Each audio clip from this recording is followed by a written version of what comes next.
Bonjour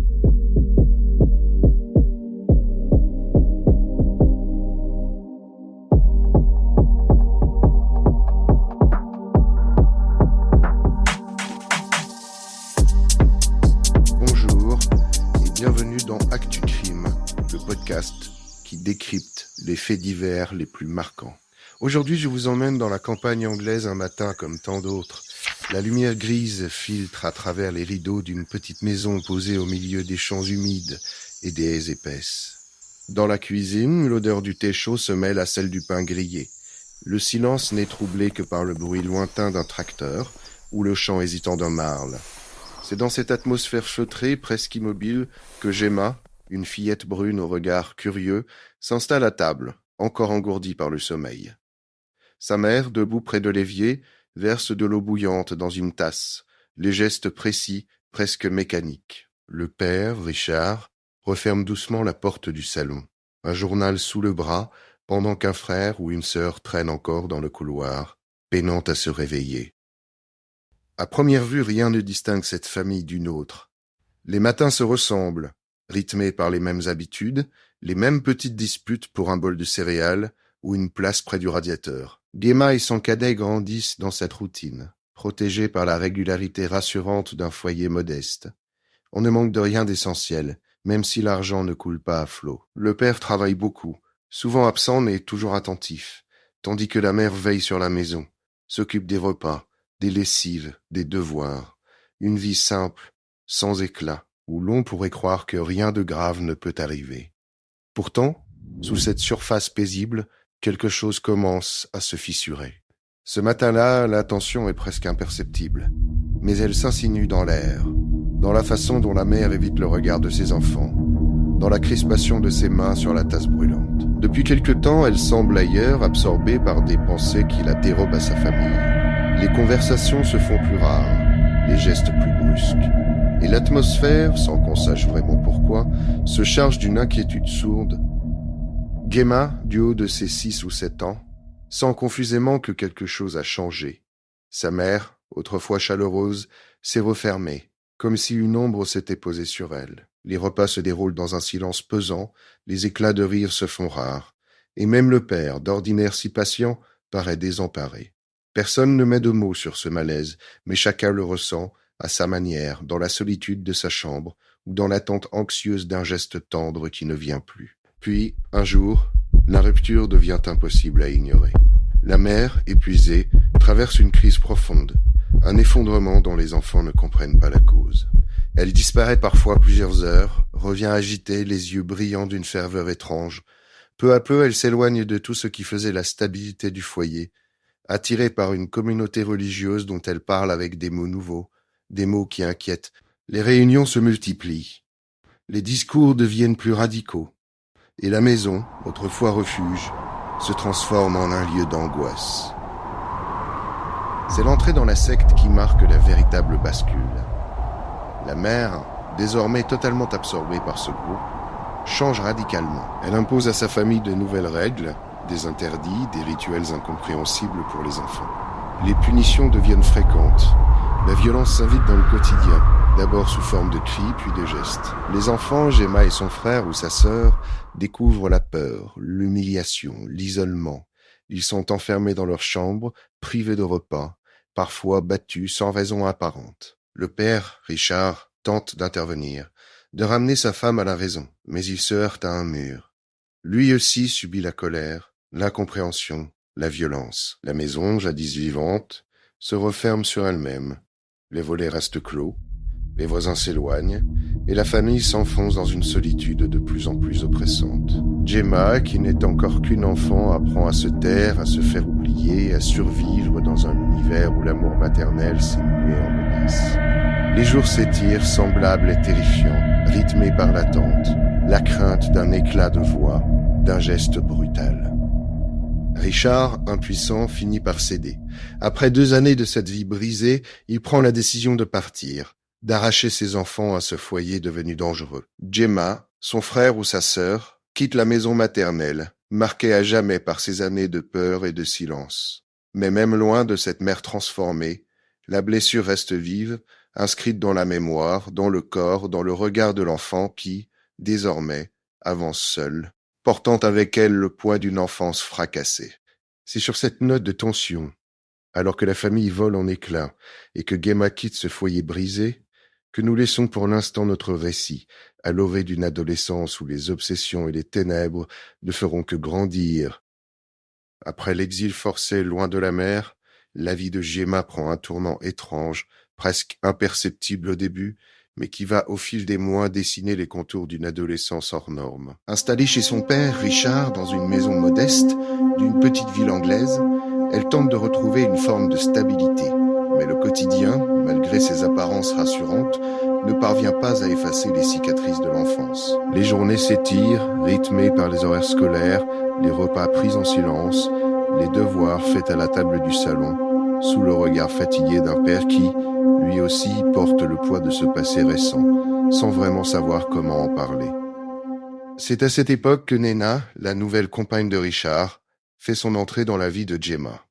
Nena, d'origine étrangère, au tempérament réservé, s'efforce d'apporter un peu de douceur dans ce foyer recomposé, mais dès les premiers instants, elle ressent une gêne, une tension sourde, chaque fois qu'elle croise le regard de sa belle-fille. Quelque chose, chez Gemma, la met mal à l'aise sans qu'elle puisse vraiment l'expliquer.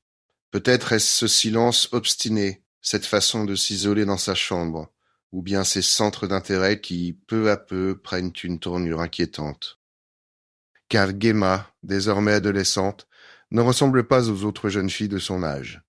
Très tôt, elle développe une fascination pour les tueurs en série, une curiosité qui dépasse largement le simple attrait pour les histoires sombres ou les faits divers. Elle dévore des documentaires, collectionne les articles de presse, s'informe sur les moindres détails des parcours criminels jusqu'à connaître par cœur les noms, les modes opératoires, les motivations de ces figures de l'ombre. Ce ne sont pas seulement des histoires qui la captivent, mais des modèles auxquels elle semble vouloir s'identifier, comme si elle cherchait, dans ses récits de violence, une forme de réconfort ou de puissance. Dans sa chambre, Gemma commence à accumuler des objets qui, à première vue, pourraient passer pour de simples accessoires de collection, mais qui, mis bout à bout, dessinent un portrait plus troublant. Elle se passionne pour les couteaux, en acquiert de toutes sortes, les expose sur une étagère, les manipule longuement, les aiguise avec soin. Parfois, elle s'amuse à les exhiber devant son frère ou sa belle-mère, un sourire énigmatique aux lèvres, sans jamais expliquer ce qui la fascine tant dans ses lames froides. Nena, de plus en plus inquiète, tente d'en parler à Richard, mais celui-ci, absorbé par ses propres difficultés, préfère minimiser, persuadé qu'il s'agit là d'une phase passagère, d'une goût pour le macabre, comme il en existe chez tant d'adolescents. Mais chez Gemma, rien ne semble passager. À l'école, elle se montre studieuse, brillante même, récoltant les félicitations de ses professeurs pour ses résultats, mais elle reste en marge, peu sociable, évitant les groupes, se tenant à l'écart des conversations légères. Les rares amitiés qu'elle noue s'effritent rapidement, ses camarades la trouvant étrange, dérangeante parfois, surtout lorsqu'elle laisse filtrer, au détour d'une phrase, ses obsessions pour la mort, le crime, la souffrance. Les enseignants, eux, voient en elle une élève sérieuse, mais certains s'interrogent sur la noirceur de ses écrits lors des exercices de rédaction, où elle met en scène des meurtres, des tortures, des personnages monstrueux, sans jamais exprimer la moindre émotion. C'est dans l'écriture que Gemma trouve un exutoire, mais aussi un terrain d'expérimentation. À 15 ans, elle se lance dans la rédaction d'un roman. Un récit dense, foisonnant, entièrement consacré à un tueur en série fictif, qu'elle baptise SOS, en hommage à David Berkowitz, le tristement célèbre Son of Sam. Ce personnage, chef d'une secte meurtrière, incarne toutes les pulsions de Gemma, toutes ses colères rentrées, ses désirs de vengeance, ses fantasmes de toute puissance. Elle s'immerge dans ce monde imaginaire au point de s'y perdre, signant ses textes du pseudonyme SOS, allant jusqu'à se tatouer ses initiales sur la peau, comme pour abolir la frontière entre elle et son double fictionnel. Autour d'elle, le malaise grandit. Nena, de plus en plus angoissée, multiplie les tentatives de dialogue, cherche à comprendre, à aider, mais se heurte à un mur. Gemma se referme, oppose un silence glacial, refuse toute main tendue. Richard, lui, demeure passif, presque fataliste. Il lit les textes de sa fille, encourage son goût pour l'écriture, y voit une manière saine d'exprimer ses tourments, sans jamais mesurer la gravité de ce qui se joue sous ses yeux. Chaque fois que Nena évoque ses inquiétudes, il détourne la conversation, refuse d'admettre que quelque chose cloche, préférant croire à une adolescence tourmentée, mais sans danger. Ainsi, les années passent, et Gemma s'enfonce dans son univers, de plus en plus hermétique, de plus en plus habité par la violence. Les signaux d'alerte s'accumulent, les propos inquiétants, les mises en scène morbides, l'isolement croissant, mais personne ne réagit vraiment. À la maison, l'atmosphère devient irrespirable. Nena finit par partir, incapable de supporter plus longtemps cette tension permanente, ce sentiment d'étrangeté qui s'est installé entre les murs. Gemma, désormais seule avec son père, ne trouve plus aucun obstacle à ses dérives. Elle continue d'écrire, de collectionner, de fantasmer, jusqu'à ce que la fiction ne soit plus qu'un voile ténu, prêt à se déchirer. C'est dans ce climat d'incompréhension et de solitude que germe l'idée d'un départ. À 18 ans, Gemma prend une décision radicale, quitter l'Angleterre, s'envoler pour l'Australie, comme si la distance pouvait effacer le passé, offrir un nouveau départ. Mais sous la surface de ce projet d'émancipation, ses obsessions, loin de s'atténuer, s'intensifient, prêtes à franchir, pour la première fois, la frontière du réel. À Perth, la lumière australienne n'a rien à voir avec celle de l'Angleterre. Les matins sont secs, presque tranchants, et l'air, même en hiver, porte une promesse de chaleur. C'est là, dans un quartier ordinaire de la périphérie, que Gemma s'installe, d'abord comme une étrangère qui cherche à s'inventer une nouvelle vie, puis, peu à peu, comme une figure singulière, difficile à cerner. Les premiers mois, elle se fond dans le décor, travaille dans un supermarché, échange des plaisanteries avec ses collègues, laisse croire à une intégration sans heurts. Mais très vite, la façade se fissure. Gemma, désormais adulte, n'a plus à cacher ses obsessions. Elle les partage, parfois sans filtre, avec ceux qui l'entourent, exhibant ses écrits, ses couteaux, ses idées noires, comme si elle testait la capacité du monde à tolérer sa différence. Les années passent, et la routine australienne, loin d'apaiser ses tourments, les aiguise. Gemma publie son roman, s'invente une identité d'écrivaine, multiplie les références à la mort, à la souffrance, à la toute-puissance du bourreau. Elle s'entoure d'objets, de symboles, de rituels qui transforment peu à peu son quotidien en une scène de théâtre macabre. Pourtant, rien ne bascule vraiment tant qu'elle reste seule, enfermée dans ses fantasmes, dans la solitude de sa maison, dans la répétition de ses gestes. C'est la rencontre avec Trudy Lennon qui va tout faire basculer.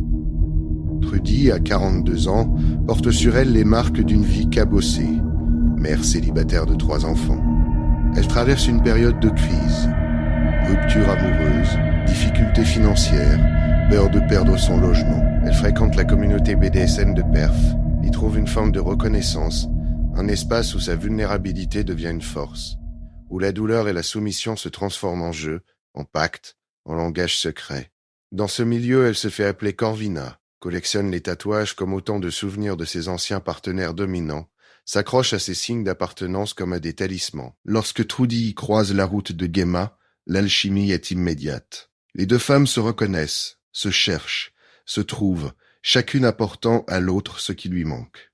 Pour Gemma, une complice, une admiratrice, une exécutante prête à tout. Pour Trudy, une figure d'autorité, une dominante charismatique, capable de donner un sens à ses propres dérives. Très vite, leur relation s'organise autour de ce schéma. Gemma impose, Trudy obéit. Les surnoms s'installent, les rôles se figent. SOS pour l'une, Corvina pour l'autre. Trudy va jusqu'à se faire tatouer le nom de Gemma sur la peau, comme un serment silencieux. La maison devient leur terrain de jeu. Les enfants de Trudy, d'abord, apportent une note de normalité, mais très vite, ils ne sont plus que des présences périphériques, des témoins involontaires d'une dynamique qui les dépasse. Gemma initie Trudy à ses fantasmes les plus sombres, lui confie ses désirs de meurtre, lui offre son livre comme une clé d'accès à son univers intérieur. Trudy, loin de prendre peur, s'enfonce dans le jeu, accepte les scénarios, les mises en scène, les jeux de rôle où la frontière entre la fiction et la réalité s'efface peu à peu. Elle décore la maison de poupées macabres, de références à l'horreur, baptise leur foyer Elm Street, comme un clin d'œil à la culture du cauchemar. Les conversations, Les messages échangés deviennent de plus en plus explicites. Les deux femmes s'encouragent, se stimulent, se promettent de passer à l'acte. Gemma écrit « Je ne peux pas me reposer tant que le sang ou la chair d'une victime hurlante ne s'étale pas sur le sol. » Trudy répond « C'est le moment. Je suis prête. » Tu es prête. L'escalade est rapide, presque irréversible. En 3 semaines à peine, la décision est prise. Il leur faut une victime. C'est Trudy qui propose un nom.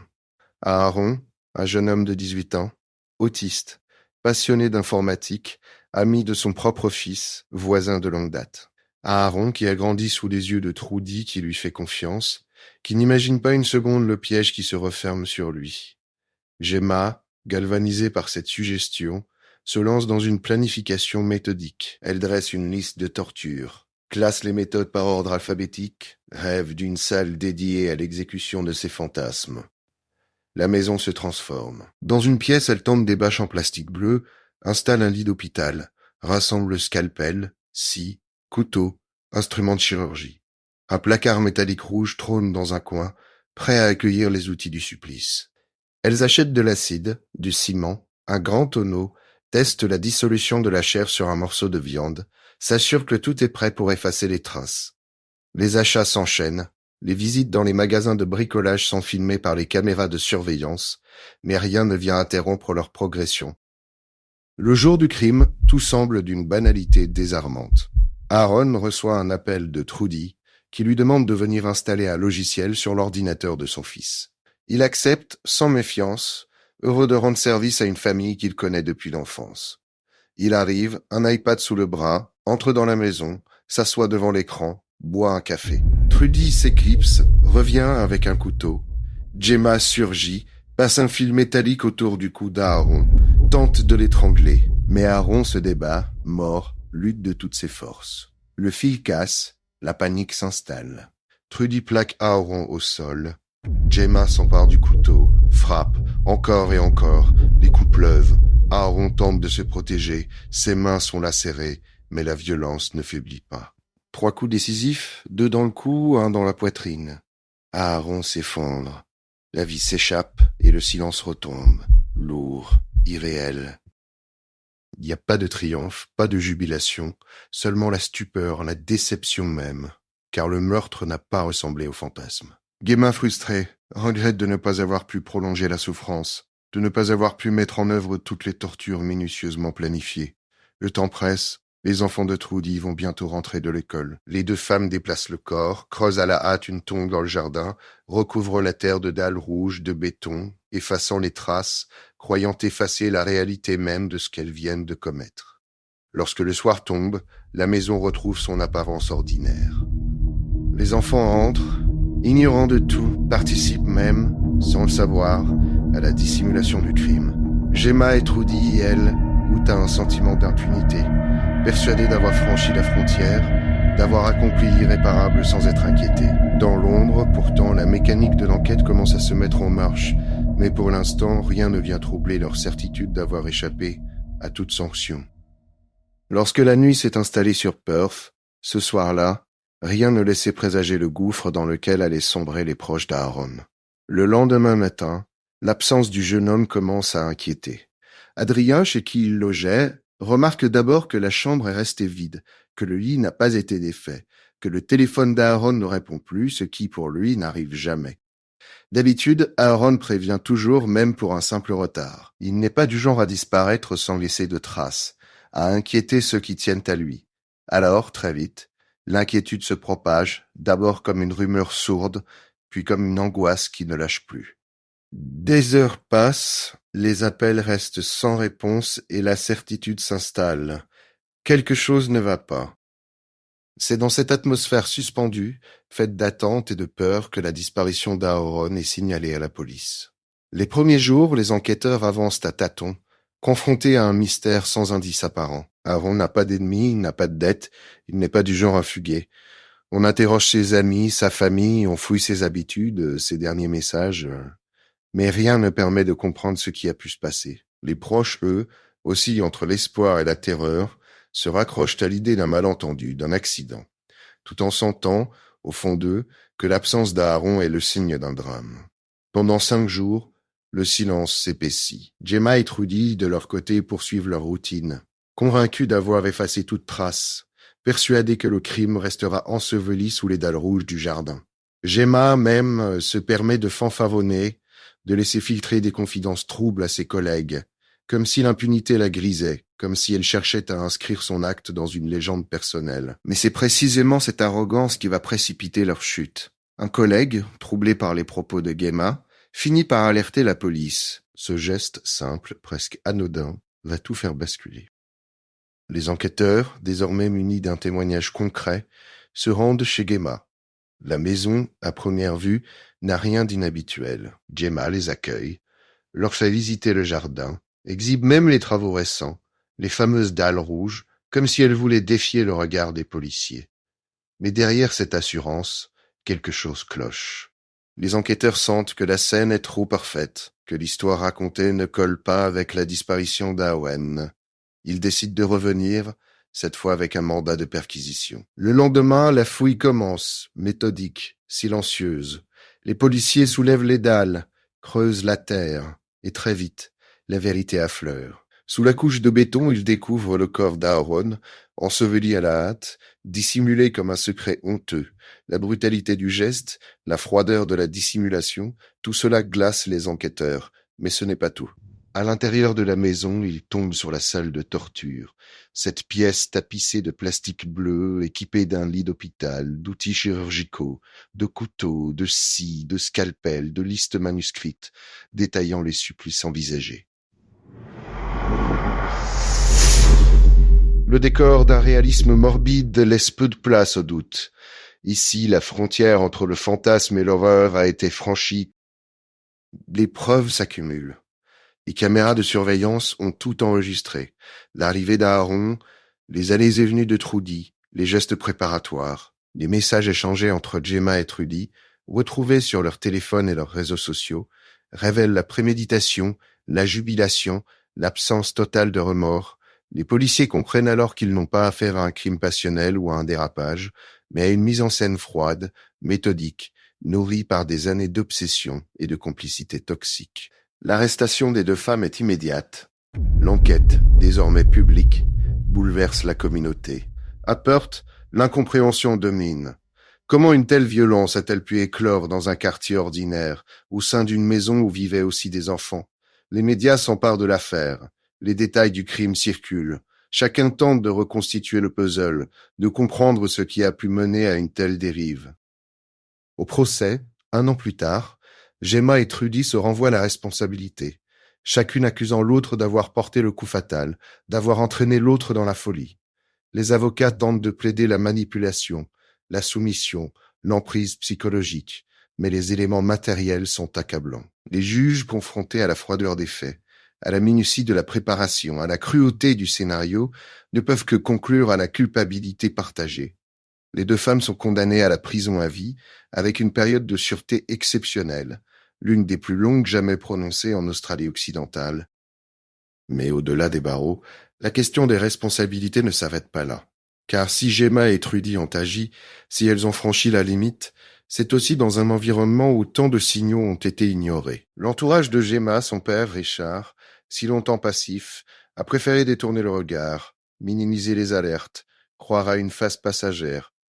Nena, la belle-mère, a tenté d'alerter, mais sa voix s'est perdue dans l'indifférence. Les collègues, les amis, tous ont été témoins, à des degrés divers, de cette fascination morbide, de ces confidences inquiétantes, sans jamais imaginer qu'elles pourraient se concrétiser.